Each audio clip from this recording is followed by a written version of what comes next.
Is the Bosch Performance CX Race limited edition motor faster up a technical climb, and if so, by how much? Well, we've got a climb here, a power stage climb, which is of Enduro World Series standard, and we're going to be riding the white E180 Works in turbo mode and then in race mode to see what kind of difference there is. And we've also got another bike, we've got the Trek Rail with the standard Bosch Performance CX motor as a comparison.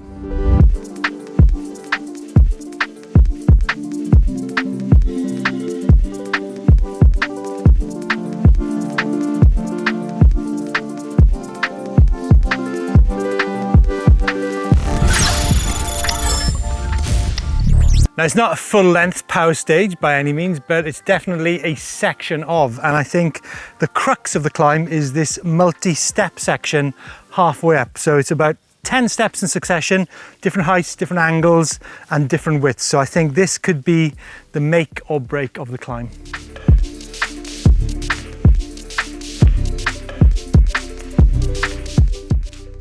Okay folks, first up I'm going to be riding the white up the tech climb in turbo mode.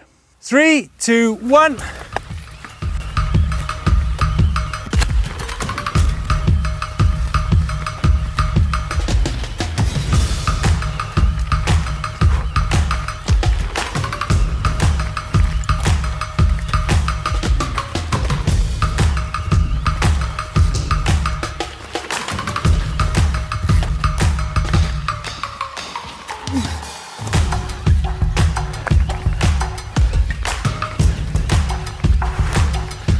Stop. So, still physical, even in turbo mode. Whew.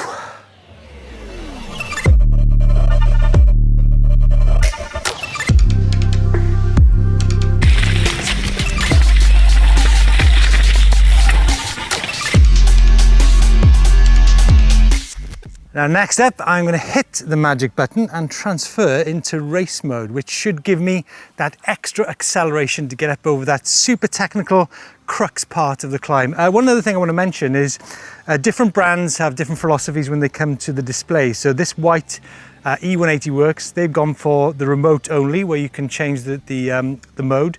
Whereas on other Bosch CXR motors, such as the Mondraker, which we rode in Verbier, that's actually got a display where you can see what mode you're in. And I think a cool part about that, it actually shows you, it gives you an arrow to show when you need to change up gear. But folks, I've got to be honest, in a gully like this, I don't think I'll be worried about changing gear.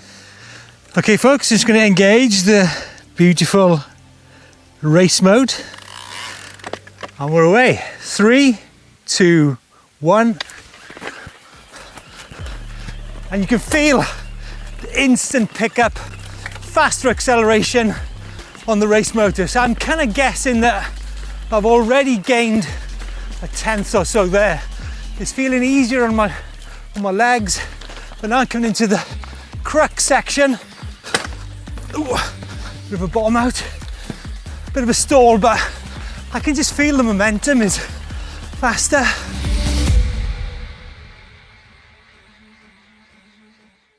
This really is the type of place where the CXR is meant to exist. A couple of examples I'm going to show you. First one is a double rock step. Now the problem with a situation like this is as soon as you come up with the first rock, the back wheel hooks up on the first and then the front wheel is immediately touching the front rock. So what normally happens is you still need about a quarter of a turn of the crank to get you back up and over. So where the CXR comes into its own is that power transfer is absolutely immediate. So you're literally touching and going immediately.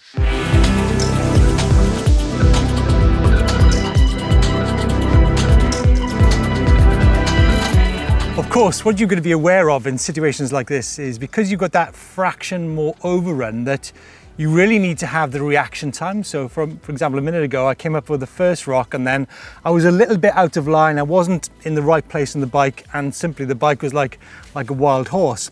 Here's another situation. We've got 1, 2, 3, 4, 5, 6.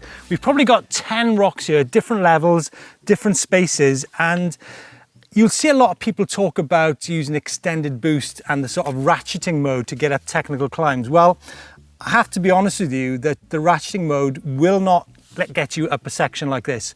What gets you up these sections is all about flow. It's about line choice and actually being in touch with what the motor is actually delivering to you through the pedal. So yeah, it is definitely a motor we should need to be very much in tune with.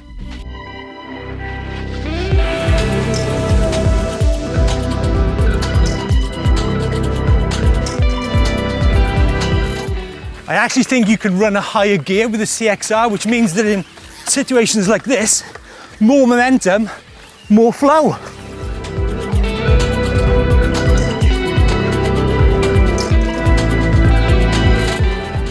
Really interesting going from turbo, which is already, you know, a really capable mode on most e-mountain bikes, into race mode. And as I mentioned, it's the pickup off the start, the faster acceleration. What my first feeling was is that there's less torque going through the legs.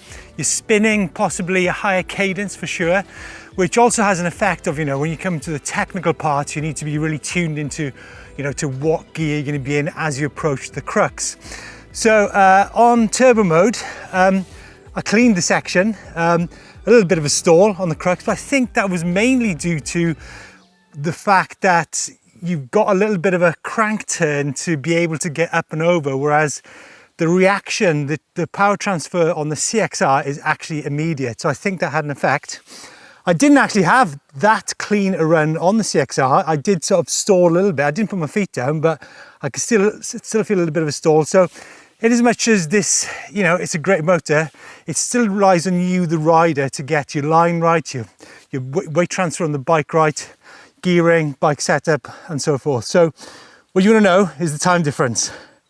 32 seconds in turbo, and do you know what, Nick? We haven't done the track bike yet. Let's go and do that, folks. Let's go and do the track before returning to the white. Sorry to tease you with the time, folks, but next up is the Trek Rail top end bike in turbo mode. So 3, 2, 1, and we're away. Definitely feeling the pressure to deliver.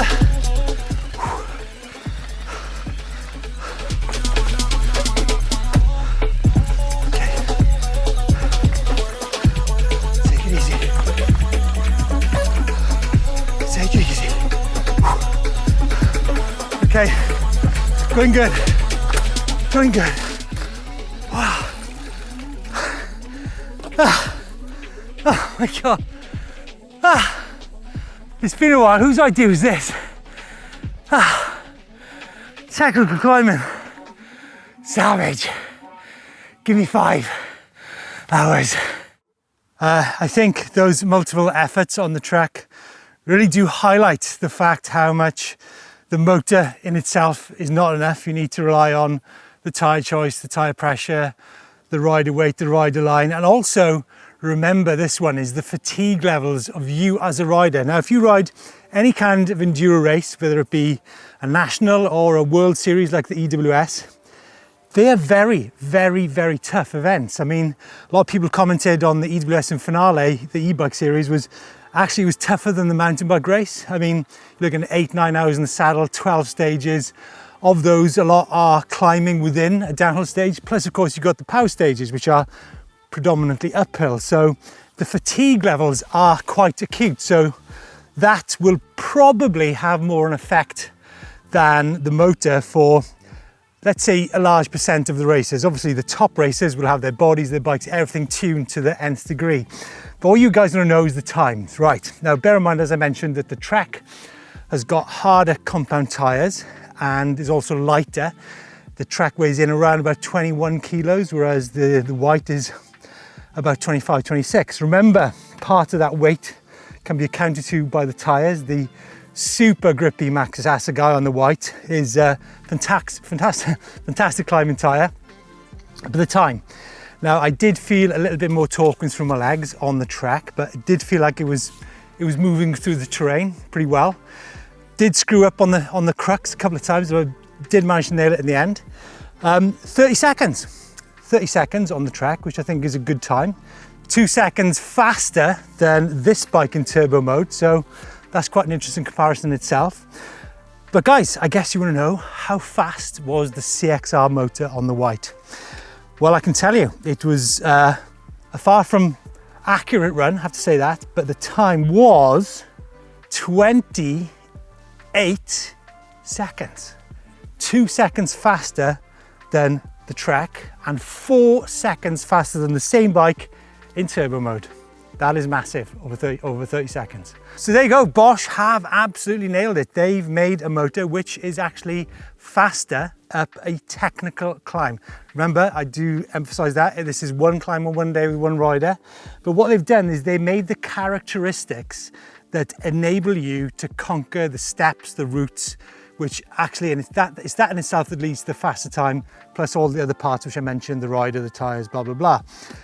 Wow, exciting times, really exciting times. But what I think is, as much as they've characterized this as a race motor, I think it's going to suit so many people who will use those characteristics in big, high mountain situations, you know, when you're climbing mountain passes and gullies and things like that. So I think it's definitely got a place outside racing, that's for sure.